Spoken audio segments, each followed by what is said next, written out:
شهر رمضان الذي أنزل فيه القرآن هدى للناس وبينات من الهدى والفرقان فمن شهد منكم الشهر فليصمه.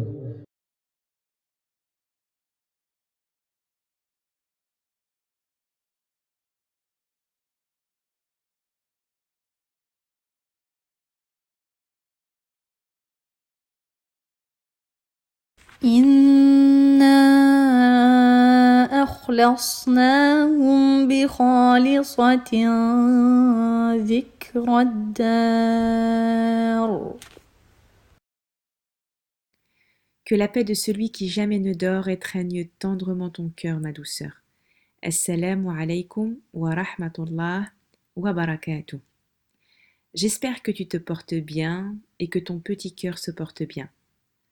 Pour que notre croyance soit complète, Sa Majesté Allah Azza wa Jal a érigé pour nous une religion complète et parfaite en tout point. Une religion qui offre le bonheur dans ce monde comme dans l'autre. En ces jours de jeûne bénis du mois de Ramadan, dont la récompense n'est connue que d'Allah Azza wa Jal, nous remercions notre Seigneur de nous avoir fait don de la vie et de la pleine santé.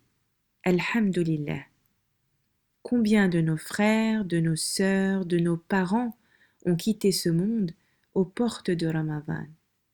Et dire qu'ils étaient à nos côtés au Ramadan dernier et que ni eux, ni nous, ne nous sommes imaginés qu'ils ne seraient pas conviés encore cette année.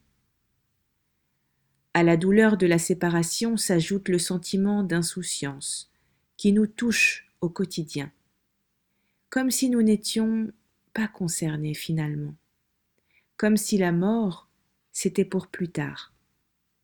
Pourtant notre bien-aimé prophète alayhi salatu wassalam nous donne un conseil très important.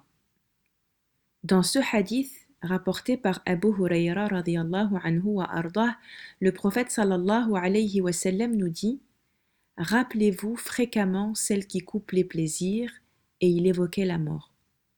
La mort est le rendez-vous inévitable de tout un chacun qui ouvrira sur la vie éternelle. Comme le dit notre Seigneur Azza wa Jal, où que vous soyez, la mort vous atteindra, fussiez-vous dans des tours imprenables. En lisant ce verset, je ne pus m'empêcher de repenser à l'incroyable destin du prophète Idris alayhi salam.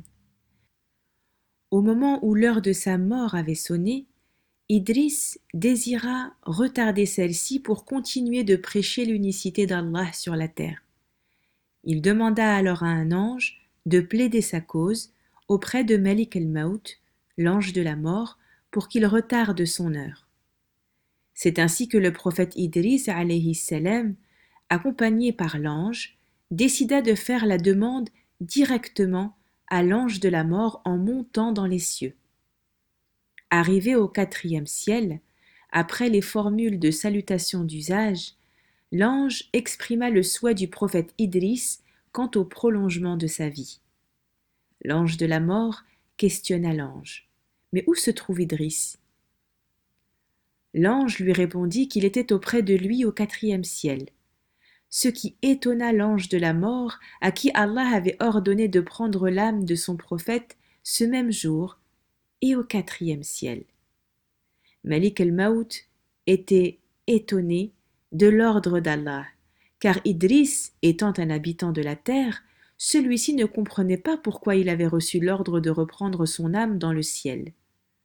Et lorsque l'ange demanda à Malik el-Maut combien de temps restait-il à Idris à vivre, ce dernier lui répondit « plus une seule seconde ». Il a donc repris l'âme d'Idris au 4e ciel comme Allah l'avait décrété. Subhanallah. Oui, c'est une évidence. La mort nous atteindra où que nous soyons. La question, c'est dans quelle posture et sur quel acte me trouvera-t-elle? Qu'Allah nous accorde une rencontre avec lui alors que nous sommes en état de jeûne comme durant ce mois béni. Amin ya Rab. Car en réalité, plus qu'une envie, un enjeu, c'est bien nos deux vies qui sont en jeu. والله تعالى أعلم وأحكم وصلى الله على نبينا محمد وآله الطيبين الطاهرين. Que ta journée soit miséricorde.